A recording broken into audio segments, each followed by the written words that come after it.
buenos días, damas y caballeros de aquí y de Allende de los Mares. Bienvenido a este espacio, su espacio Periodismo y Sociedad, un programa abierto, horizontal, en el cual tratamos temas que inciden en la vida diaria del dominicano. Hoy tenemos en la agenda lo que viene siendo noticia diaria, que es el fallecimiento del Papa. El fallecimiento del Papa ha generado una cantidad de noticias importantes, las cuales vienen desarrollándose y vienen dando incidencia en la vida de los países en general. El señor presidente de la República, Luis Abinader, y su señora esposa se van a trasladar el próximo viernes a Roma a asistir a las exequias del Sumo Pontífice en representación de República Dominicana. Otro tema relacionado es los precandidatos a Papa. Salen listas de 6, 7 precandidatos. En algunas salen dos de países africanos, uno de Nigeria y otro del Congo. No hay precandidatos latinoamericanos. En algunas sale un español, o sea, en otras, hoy salió un listado de 12 por allí, que no aparece el español, o sea que de lengua española solamente un filipino. En filipino se habla inglés y español, además de un idioma local, pero ya se están moviendo los precandidatos que van a asistir al cónclave para buscar la monarquía religiosa, ceñirse la corona de monarca religioso que es el papado. No se olvide que el papado es una monarquía electiva. Se reúne el cónclave de los cardenales y eligen un papa que usualmente cesan en el cargo cuando fallecen. Hubo la excepción del Papa Benedicto que renunció, pero esos son casos muy extraños. Creo que desde hace 600 años no había ocurrido eso. Lo cierto es que el papado, la Iglesia Católica, el Vaticano, es centro de atención en el mundo y como tal han surgido las tendencias que se mueven dentro de la Iglesia Católica. Hay las tendencias que llaman más conservadoras, hay unas tendencias más progresistas, más liberales, porque no olvidemos que la Iglesia Católica es una institución hecha y dirigida por hombres, por seres humanos, que se viene adaptando a los tiempos. Es la única institución que ha perdurado más de 2000 años, en medio de todas las crisis de la humanidad. Se caen imperios, hay instituciones que surgen y se van, y allí siempre está la Iglesia Católica. La Iglesia Católica tiene la facultad, tiene la característica de que se va adaptando a los tiempos. Otro tema que nos interesa y que está en el día y vamos a tratar próximamente con don Ellis, es la supuesta diferencia entre el discurso del señor canciller en el Consejo de Seguridad de las Naciones Unidas, donde puso sobre relieve el peligro que representan las bandas para la República Dominicana, y la declaración que da hoy el ministro de Defensa diciendo que las bandas en sí no representan ningún peligro. Yo he escuchado comentaristas que dicen que hay una disonancia, que hay una diferencia, que algunos han llegado a decir que el presidente de la República le dio instrucciones al ministro de Defensa para desautorizar la declaración del señor canciller de la República. Creo que los escenarios son distintos y el haber colocado de bulto el peligro que significa para la frontera las bandas, eso no está en discusión. Las bandas dentro de Haití pueden llegar hasta medio metro de la frontera e inclusive generar algún tipo de disturbio o inclusive alguna confrontación con tropas dominicanas, y eso es un conflicto internacional. Y si por desgracia ocurre una baja dentro de las filas dominicanas, es una desgracia para nosotros. Entonces, yo creo que son contextos distintos, yo creo que no hay que buscarle las 5 patas al gato, y creo que no podemos estar utilizando el tema haitiano como un tema para buscar view o para hacer política local. Creo que eso es un tema de Estado y que debemos tratarlo con la seriedad y la responsabilidad debida. Otro punto sobre Haití es el de las parturientas. Eso ya es distinto, porque eso es un derecho humano que, aunque el objetivo del gobierno está bien claro y está dentro de la ley, no deja de ser cierto de que al aplicarlo, muchos funcionarios se pueden extralimitar, o se dan casos de que una ciudadana dominicana que no tiene papeles, aquí hay muchísima gente que no tiene sus documentos, que no tiene su cédula, y al llegar le piden la cédula, no tienen cómo identificarse, e inmediatamente le aplican el protocolo que se está desarrollando. Entonces, ese tipo de cosas tiene que ir perfeccionándola el gobierno. No se puede juzgar a todos con la misma regla. La medida también crea una disonancia. Si tenemos ya 11.000 soldados en la frontera, no deberían llegar tantas parturientas a los hospitales dominicanos. Pero esos son temas que se deben ir tratando al paso y buscándole las respuestas, buscando las soluciones a cada uno de ellos. No se olviden, insisto, en que una cosa es las reglas que tú colocas en un papel, en tinta, y otras son los seres humanos que la aplican. No olvidemos que en torno a la frontera hay un gran negocio, en torno a la frontera hay un trasiego humano que genera dinero. Uno de los ilícitos en el mundo que genera más dinero, que es la trata de personas, el trasiego de personas, la manipulación de las migraciones, genera, después de la droga y la venta de armas o el trasiego de armas ilegales, quizás el trasiego de personas es lo que más dinero ilegal genera en el mundo. Entonces, donde hay tanto dinero, desgraciadamente hay corrupción. Vamos a ir a un corte comercial. Cuando regresemos vamos a ver el video de hoy de las pinceladas educativas, que se lo hemos dedicado a la Salve Banileja. Salve Banileja, que es una expresión musical dominicana de gran contenido, no solamente porque toma sus raíces, vienen de esa tradición cristiana de la salve a la Virgen María, que es antiquísima, los cantos gregorianos, etc. Y en una expresión cultural dominicana se ha desarrollado con un valor increíble, un valor importante. Bueno, vamos a una pausa comercial, regresamos con la Salve Banileja y luego tenemos con nosotros a nuestro querido amigo Eli.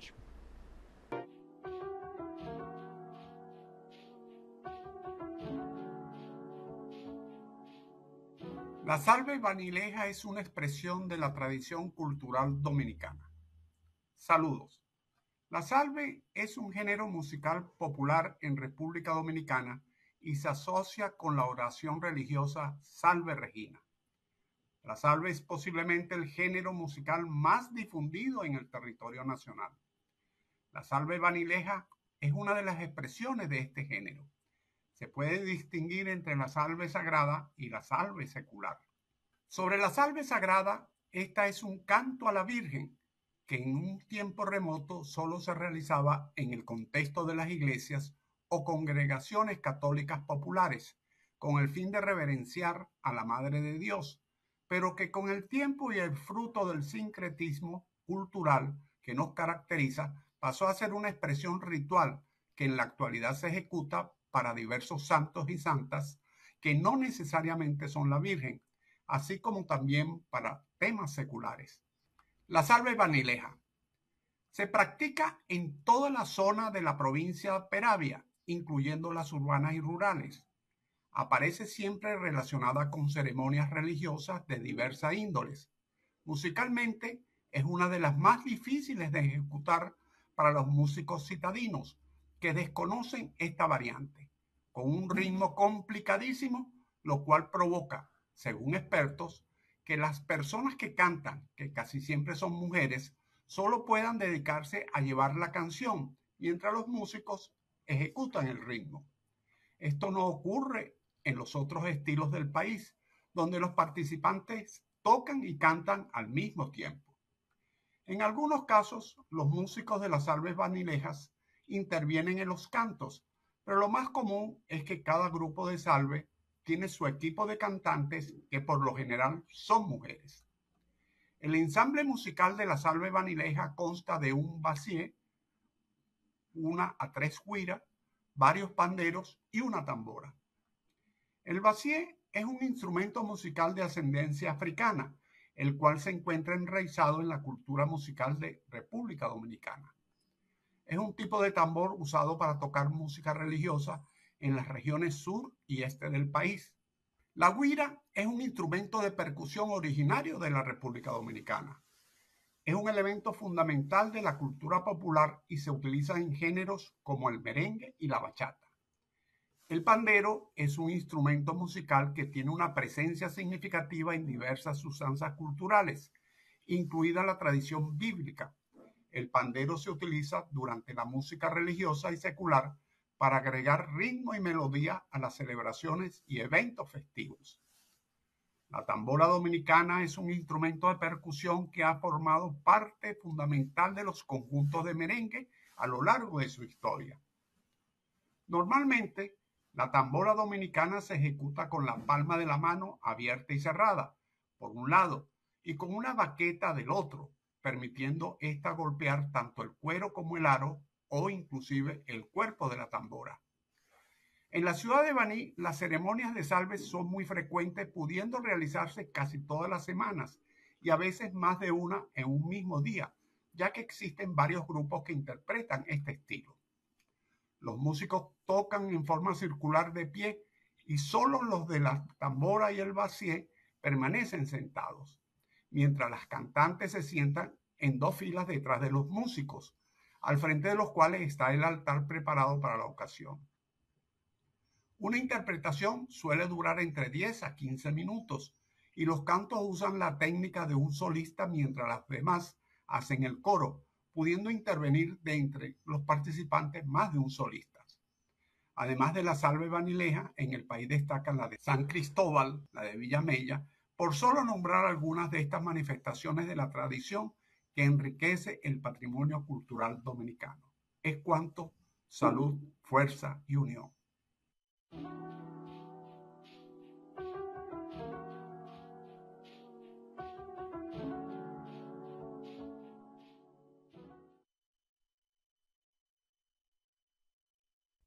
Bueno, nuevamente con Periodismo y Sociedad, con ustedes y con Don Eli. ¿Cómo está, Don Eli? ¿Cómo le va? Buenos días. Buenos días. Parece ser que todavía no han implementado las 143 medidas de tránsito y por lo tanto usted lo agarró un taponcito por allí. Habla de tránsito. Yo no sé qué esperan las autoridades para adoptar algún tipo de medidas rígidas que contribuyan a la fluidez. 153 medidas. 43. Yo creo que son demasiados. Anunció el señor ministro Paliza. Yo creo que son demasiados. Hay que aplicar 2 o 3. Nada más. Nada más. Por ejemplo, aquí uno no entiende por qué en algunas calles se permiten estacionar a ambos lados. No entiendo por qué. Y sobre todo en calles que antes eran de quintas de casas y ahora son de edificios. Sí, sí, sí, sí. Y no entiendo por qué a un funcionario de duodécima categoría le permiten tener un agente con un motor para cuando él pase, cerrar el paso. Pero eso está regulado y solamente hay 8 o 10 altos funcionarios que pueden tener... Sí, pero cualquiera. ¿Cómo es que le dicen? Facilitadores, mosca. Sí, franqueadores. Franqueadores. Entonces, pero cualquiera viola esa ley. Bien. Y dice, pónganme un franqueador ahí que yo necesito llegar temprano a tomarme un café en un restaurante. O sea, hay que regular eso. Hay que aplicarle la ley a todo el mundo. Mire, usted antes de mi llegada hablaba de la situación de los inmigrantes haitianos y la aplicación de las medidas que expuso el presidente para contribuir a la regularización de la inmigración irregular.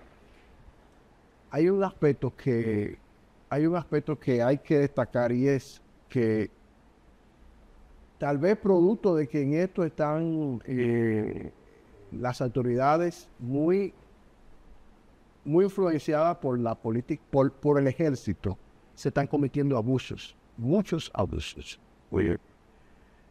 Por ejemplo, hay personas de piel negra y la mayoría de los dominicanos somos de mulato a negro o de negro a mulato. Son muy pocos los que tienen piel blanca, los que tienen características anglosajonas. Bueno, pues las autoridades deben entender que esos dominicanos, que hay dominicanos de piel negra, que todos somos negros, y que por tanto no se pueden confundir con haitianos, y se han cometido muchos abusos. Es tanto así que hay muchos dominicanos de origen negro que cuando ven la camiona es Sí. El vehículo de migración. El vehículo en donde lo llevan a Jaina, y de Jaina lo llevan a la frontera, que le salen huyendo. Entonces, yo no sé quién, el presidente o el director de inmigración, debe de llamarle la atención a esto, que no se cometan abusos, y que entiendan también que nosotros, en la aplicación de esa política, estamos siendo vigilados por organismos internacionales, organismos de los derechos humanos. Pero eso también, ¿no cree usted que son muchos ciudadanos que no procuran tener su documentación? O sea, porque si tú tienes tu cédula de identidad y te para inmigración en la entrada, donde sea, en el hospital, donde sea, y tú le muestras tu cédula, ya está, no hay problema. Ahora, si tú andas en la calle sin cédula, también es una irresponsabilidad del ciudadano. Es una irresponsabilidad, pero tampoco con eso se vio una ley. Bueno, es que yo creo que todo el mundo debe tener su identidad, su identificación encima. Ahora, también se le puede instruir, porque cuando tú hablas con un dominicano, sabes que no es haitiano. Puede ser que algún haitiano se haya mimetizado tanto que hable como dominicano, pero no hablan distinto, el acento. Sí. Ahora, hay una categoría también ahí, que es el dominicano de origen haitiano. Por ejemplo, yo soy, o mi padre era, dominicano de origen, diríamos, copolo. Sí, de las islas. De las islas, sí. Esos son dominicanos. Claro. Y lo que descendimos de ellos también somos. Lo que sucede es que quitaron el ius solis, creo que no hace tantos años. Previo a esa disposición legal, creo que es una ley que eliminó el ius solis, todas las personas nacidas en República Dominicana eran dominicanos, sí, por la Constitución. Ahora, creo que es la Constitución del 2010, sí. No sé cuál, estoy hablando de quizás sin tener el dato exacto, pero se pasó al ius sanguinis. O sea, hay que ser hijo de padre o madre dominicano o nacido en República Dominicana de padre o madre que estén regularizados en República Dominicana. Que residan legalmente así. Cuando estaba esa discusión, yo temí ahí sí yo andaba con mis documentos. Yo temía que me agarraran y me metieran en una camión y me llevaran.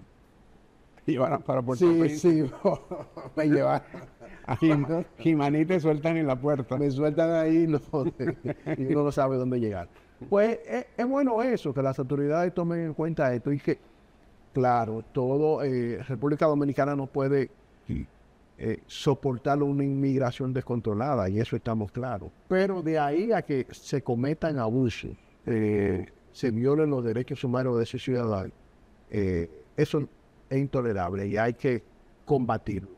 No, eso hay que regularizarlo, hay que darle instrucción a los funcionarios, hay que educar a los funcionarios, porque es fácil distinguir un dominicano de un... Puede ser que tú te equivoques en un 5%, un 10%. Más entran por la frontera que ese 5% que tú te vas a equivocar. Mira, entonces otro aspecto es, los ciudadanos haitianos, hay que reconocerlo, generan plusvalía en el país, generan riqueza, generan... Entonces hay que ser muy, muy cuidadoso a la hora de personas que niegan o que generan riqueza en el país, de negarle asistencia hospitalaria. O sea, si la esposa o la compañera de un ciudadano haitiano que trabaja en una construcción, yo pienso que ella tiene derecho a recibir atención médica porque su esposo genera riqueza aquí y a la vez paga, pero es que impuestos. Yo hay cosas que a veces tú debes regularizar a los que participan de la actividad económica en República Dominicana de forma legal. Vale decir, si son obreros de la construcción, tú debes regularizarlo. Y el que no esté regularizado, tú debes deportarlo.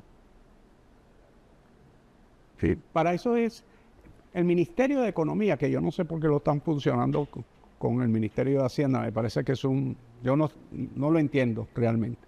Pero el Ministerio de Economía debió haber hecho un plan o un estudio, una investigación sobre la cantidad de mano de obra haitiana necesaria en la agricultura, necesaria en el turismo, en las empresas turísticas, necesario en la construcción, etcétera.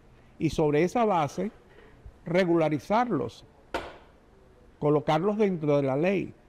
Y todo el que no esté dentro de la ley, deportarlo. No hacer el plan ese de regularización que hicieron abierto, porque eso realmente ahí van a entrar tirios y troyanos. Iban a entrar, o sea, el punto no es regularizar a los haitianos por haitianos, sino regularizar a aquellos que le dan un aporte al Producto Interno Bruto dominicano, que son dos cosas distintas. Son dos cosas distintas. El punto nodal es hacer las cosas bien. Ese es el punto nodal. Y hacer las cosas bien no es tan difícil, porque muchos países lo hacen. Tú lo que tienes que copiar las cosas buenas y tratar de aplicarlas. ¿Es sencillo? No es sencillo. No, yo no estoy diciendo que eso es soplar y hacer botella, no. Pero es un proceso que tú lo vas a hacer. Y en el camino se van enderezando las cargas. Vas a tener quizás escollos al principio, problemas al principio, pero tú vas enderezando. Pero cuando tú de inicio comienzas con algo malo, con algo errado, equivocado, no puedes tener un buen resultado. Algo que les resulta preocupante a muchos dominicanos es la división que siempre hemos recibido los dominicanos frente a la política, a definir una política en Haití. Siempre actuamos por coyuntura. Por ejemplo, ahora se dice que el presidente de la República actuó luego que recibiera una serie de críticas, luego de la marcha de Friusa, y eso como que lo enfureció y salió con estas medidas que él dice para regularizar la migración. La migración y rescatar la dominicanidad. No sé qué se quiere decir con eso. Entonces, como que los dominicanos vivimos dando tumbo. Cada dominicano tiene una opinión distinta de qué se debe hacer con relación. No hay una política de Estado. No hay una política de Estado. Viene un presidente, viene un director de migración Y fíjese que el presidente de la República convocó a los dos principales partidos de oposición a asumir una postura común y no ha obtenido respuesta. Cierto es que a veces el gobierno actúa tarde, reacciona tarde, y cuando ya tiene el problema encima es que busca consensos. Pero el punto nodal sigue siendo el mismo. Tenemos un problema que es un problema país, problema de Estado. Los haitianos como tal no son un problema en el país. El problema en el país es la exagerada situación, el exagerado número de haitianos que hay en el país, que son dos cosas distintas. Y el otro gran problema haitiano que nosotros tenemos es la crisis de Haití, que genera un movimiento humano. No, si tú tienes un problema aquí que te están persiguiendo y matando y tienes una crisis de comida, de derechos humanos, etcétera, lo más cercano que tú tienes es la frontera y vas a buscar el hueco por donde meterte. no te va a morir. La gente es un tema de supervivencia. Ahora, frente a eso, nosotros tenemos que reaccionar y el gobierno ha reaccionado, ha enviado tropas, ha enviado material, recursos materiales. Con ese control de la frontera, uno no tiene las estadísticas para decir, luego que se estableció ese control militar en la frontera. Que existe desde hace muchos años, ahora reforzado. Reforzado, sí. O sea, ¿cuánto entran?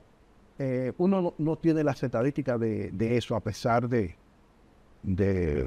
Bueno, porque entran ilegales, ¿no? Entran ilegales, sí, pero no debieran de entrar porque supuestamente hay un pero son seres humanos los que están allí. Antiguamente, enviar un oficial, un agente, un soldado a la frontera era un castigo. Hoy la gente pide ir a la frontera. Pero la frontera está en el mismo lugar porque le queda más cerca. No, dicen que porque allá se vive hay facilidades. Hay facilidades para engrosar el patrimonio personal. Lo que sí hay que destacar es que el ejército dominicano más o menos ha hecho un esfuerzo. Ha hecho un esfuerzo. Y fíjense que una cosa es el presidente de la República, el ministro, pero otra cosa son los soldados que están allá. Entonces, hay que revisar bien eso para motivar a ese funcionario que tú vas yo he ido a Asua, he ido a San Juan de la Maguana, a Hondo Valle, y de regreso pasas por 3, 4, 5 puestos militares que te revisan, te ven el vehículo, etcétera. Entonces, ¿cómo pasan los haitianos? Bueno, pasan por allí. Por allí. O le dan cuando van llegando al puesto, le dan la vuelta. Pero todo se sabe en la viña del Señor. Entonces, ahí hay un factor humano donde el Estado Dominicano también tiene que revisar esa parte, esos usos y costumbres, ese contrato psicológico que tiene cada oficial, cada soldado, cada policía. Es un contrato psicológico con el país. Sí, eso es cierto, pero yo le quería decir que en el ejército hay que reconocer que ahí no ha ocurrido un enfrentamiento a un soldado, no se le ha caído un fusil y se ha desatado una ráfaga y ha matado que se sepa. Entonces, eso es un buen punto para el ejército dominicano que no ha metido, porque tan pronto ocurra eso, que se le caiga un fusil o ocurra una matanza. Un accidente que ocurre. Un accidente. Eso va a traer serios problemas internacionales. No, el accidente puede ser si llegan algunos elementos de estos mafiosos de Haití, de las bandas estas de Haití, y pueden ocasionar un incidente. Pueden generar un incidente, pueden hacer un disparo, pueden hacer cualquier cosa de esto. desde Haití. ¿Y qué haces? Tendrás que repeler, responder, etcétera. Entonces, pues eso cada quien... Eso el ejército lo ha mantenido, se ha No, mantenido. hasta ahora no ha ocurrido, porque, ha ocurrido, porque sí. las bandas no han pasado prácticamente de Puerto Príncipe, con la información que se tiene, o sea, no han llegado a la frontera, pero va a llegar a la frontera. Ahora, ¿qué tan difícil es eliminar esas bandas? No es tan difícil si hay una decisión tomada.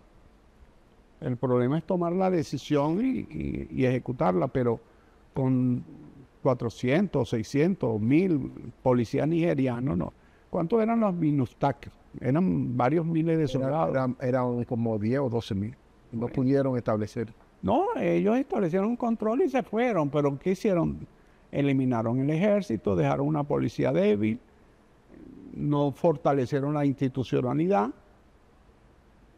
porque tampoco fortalecer la institucionalidad no es un tema tampoco de hacer una ley, de hacer una constitución, Ni de un día para otro. ni de un día para otro. Mire todo el proceso luego de la muerte de Trujillo. Este proceso que nosotros hemos tenido y todavía no hemos llegado a una plena, a un pleno régimen de... Que la gente dice, no, eliminamos el ejército y eliminamos los golpes de Estado. Mentira, es que un golpe de Estado lo da una muchedumbre, 50.000 personas civiles caminando hacia un palacio nacional y tumban un gobierno. A no ser que la guardia presidencial mate a 1000 o 2000 personas. Y es difícil que un soldado, no imposible porque ha ocurrido, pero un soldado dispare a mansalva a una población desarmada. Pero ha ocurrido. Ambas cosas. Ambas cosas, sí. Ambas cosas. Entonces, el golpe de Estado tú no lo eliminas eliminando el ejército. El golpe de Estado no lo eliminas eliminando el ejército. Han ocurrido golpes de Estado civiles, pero la mayoría Claro. han parado Sobre todo por en- las bayonetas. En Hispanoamérica es la costumbre.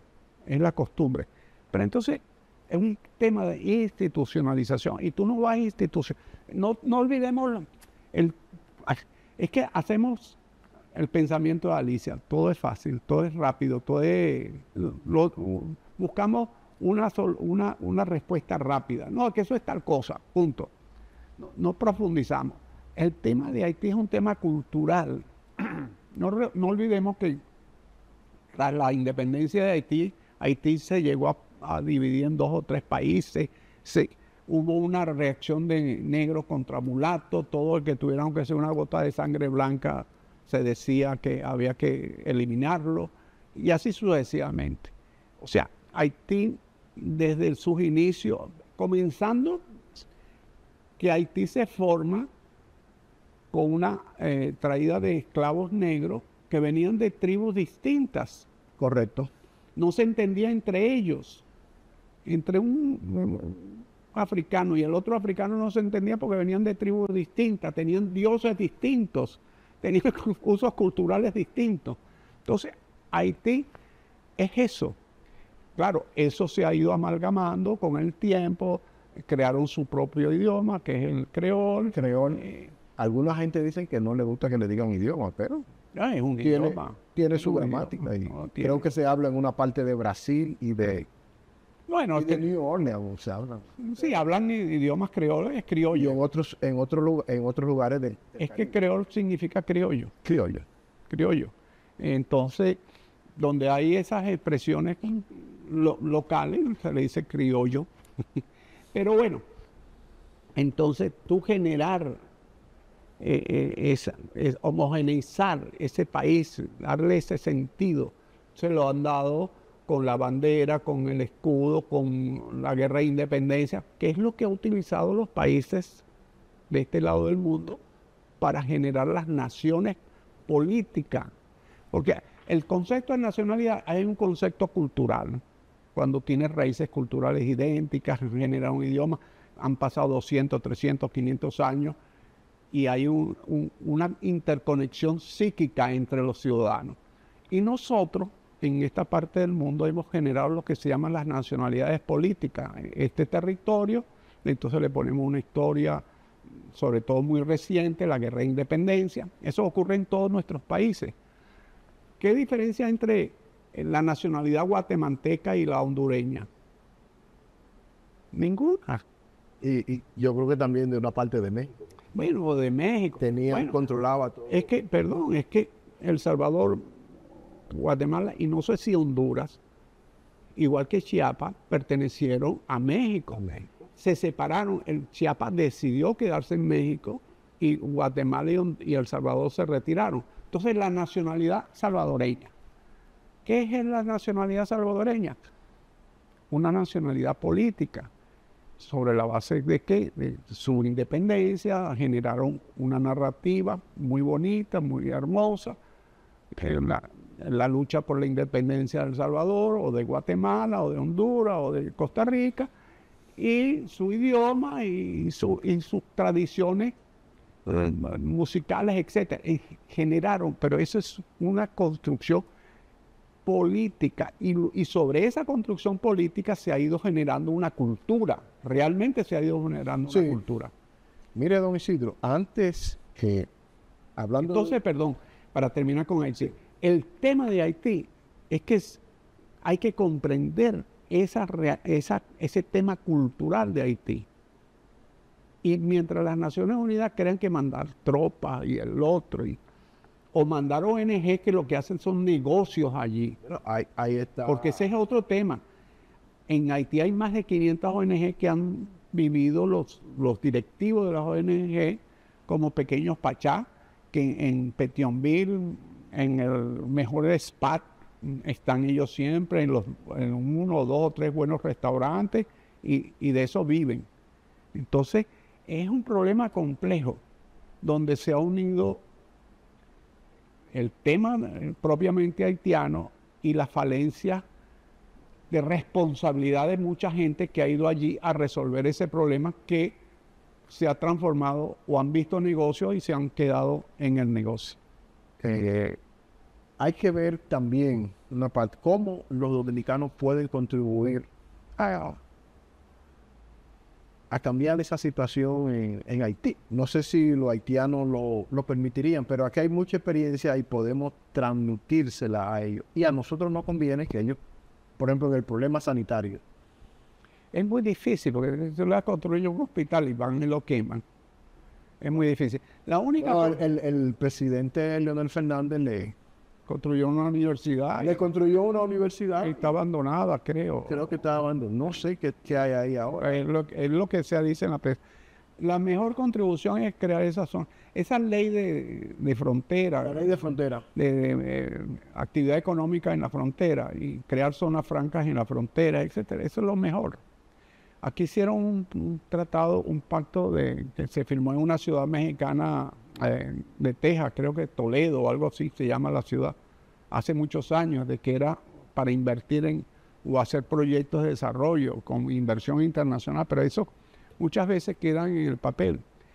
Invertir en la frontera, pero en temas productivos, zonas francas, etcétera. Claro, a eso le das al lado su escuela, su hospital, etcétera, y sus centros de ocio, porque la gente habla siempre escuela y trabajo, pero... no, y salud y educación, pero no hablan de recreación. También la recreación es importante. Es importante la recreación. Entonces, ese es el aporte dominicano al tema haitiano. Que se irá toda la población de Haití a la frontera, del lado haitiano, que vengan, no importa, mientras estén bien allí y generen Producto Interno Bruto tanto para la República Dominicana como para Haití. Mire, don Isidro, cambiando un poquito de tema, ayer o hoy va a tomar juramento la nueva Cámara de Cuentas, que es una institución de mucha importancia para el país, para la institucionalidad, porque es la que fiscaliza los fondos del Estado. Los dominicanos parece que no tenemos buena experiencia con las elecciones que se han hecho de las distintas cámaras de cuentas. Terminan siendo, como dice el pueblo, cámara de cuentos y no supervisan el gasto que hacen las diversas instituciones del Estado. En esta oportunidad hay una señora que viene La reconocen por su eficiencia, que es la señora Polanco, Gemma Polanco, que fue rectora de la Universidad Autónoma de Santo Domingo.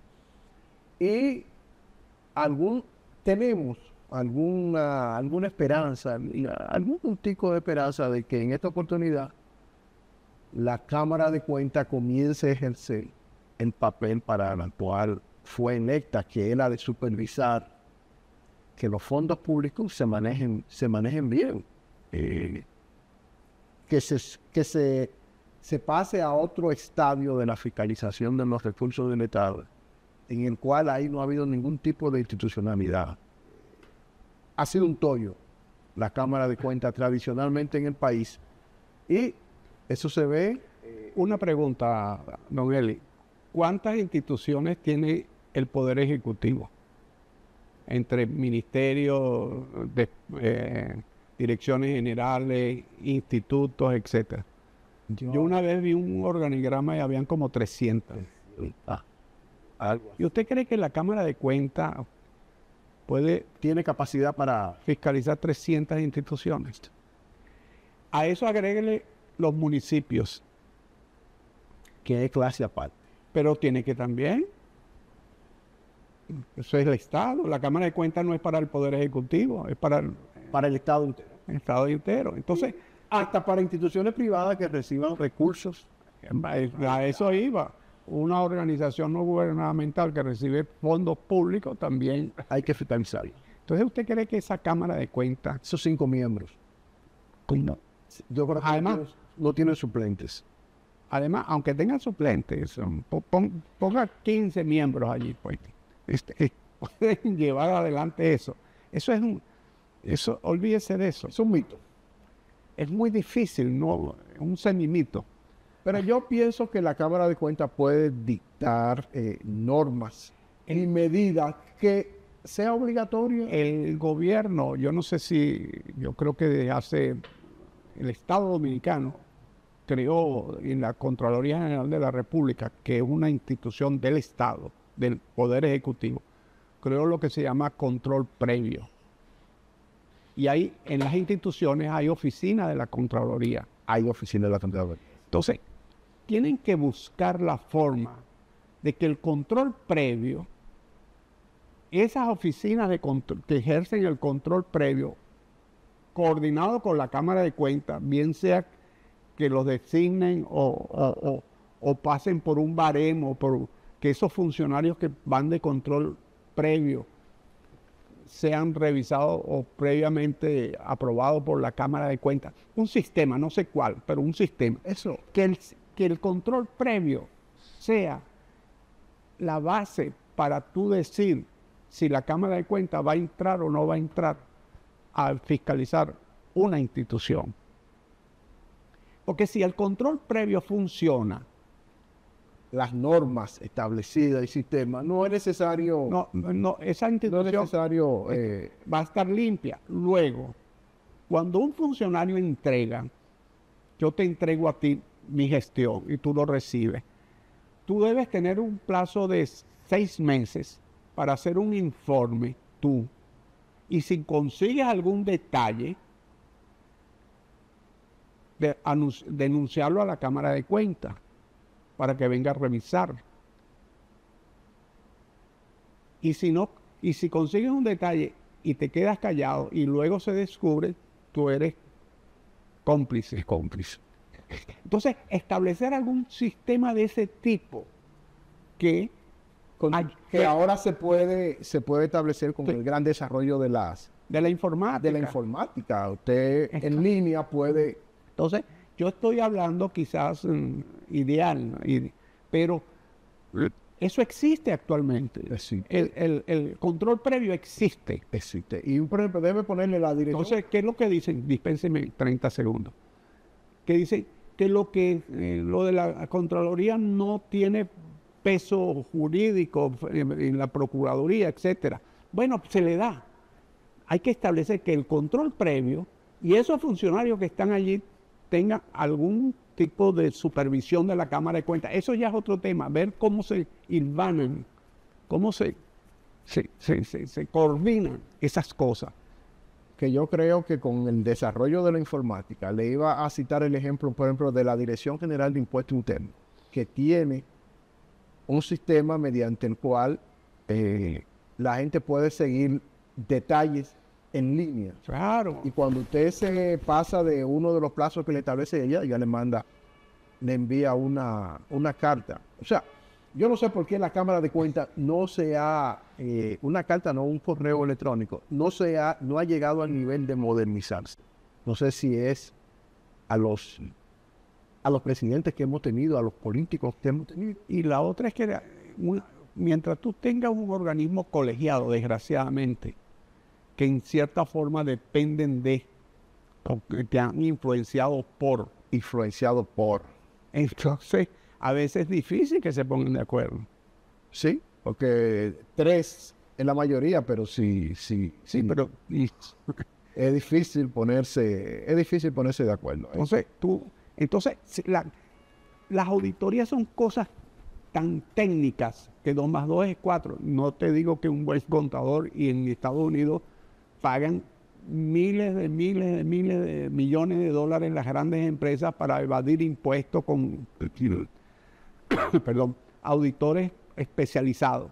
Y eso debe ocurrir en todos los países, incluyendo el nuestro. Mira, don Isidro, el tiempo se nos está agotando, pero hay un tema que nos vamos a ver cómo lo referimos brevemente. Y es que en este país, cada vez que surge un tema nuevo, tumba al otro y tumba al otro. Por ejemplo, ocurrió la tragedia del YC. Antes de la tragedia del YC, todos estábamos enfocados en el niño que ha desaparecido, que desapareció en Jarabacoa, en Tanza. Y ya de eso no se habla. Sí, salió en estos días la familia recordando. La familia sí, pero la familia tuvo que recurrir. Las autoridades no dicen nada de a qué altura está eso. ¿Qué ha pasado con ese niño? Hay que insistir en eso para que las autoridades retomen ese camino. Yo me imagino que la investigación no la habrán abandonado, que seguirán en eso, pero aparentemente se ha olvidado el tema. Y eso no es correcto no es correcto que ahora estemos hablando de otros temas. Con la muerte del Papa, el tema del YC como que ha bajado un poco. Se retomará otra vez, y con el tema haitiano que se retomó también, esos otros temas se han salido del cauce de la opinión pública. Han salido del periscopio. Del periscopio, sí, eso es mal. Bueno, pero hay casos de casos. Por ejemplo, el caso de Haití, el caso de Jet Set, esos difícilmente van a salir de la agenda. No es que van a salir, pero momentáneamente. No van a estar focalizados allí, pero eso van a estar presentes. En el caso del niño, eso lo que llama la atención es la estadística, la cantidad de niños que se han perdido en República Dominicana, que al parecer son unos cuantos. Sí. Y los desaparecidos en general. Entonces, claro, en República Dominicana hay unos elementos que no manejamos, pues que la emigración ilegal, lo que se va en Yola, entonces muchas veces hay gente que desaparece y desaparece definitivamente porque desgraciadamente zozobró o lo que sea. Y a veces ni la familia se da cuenta. Muchas veces la familia no se da cuenta. Entonces, esas cosas hay que verlas con lupa.